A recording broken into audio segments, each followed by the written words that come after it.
Your Ford may have a unique feature designed to alert you if it senses a potential collision in front of you with a vehicle or pedestrian.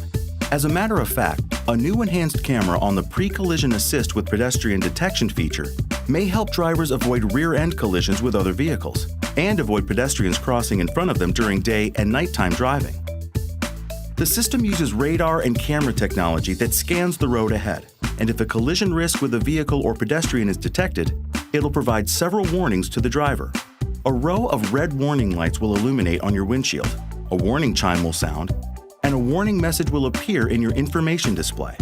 If you don't react and continue to get closer to the vehicle or pedestrian after the alert, the system pre-charges the brakes. And if you don't press the brake at all and an accident is imminent, the system can automatically brake if needed, which may help reduce the severity or even eliminate certain frontal collisions. Any questions? Go to owner.ford.com.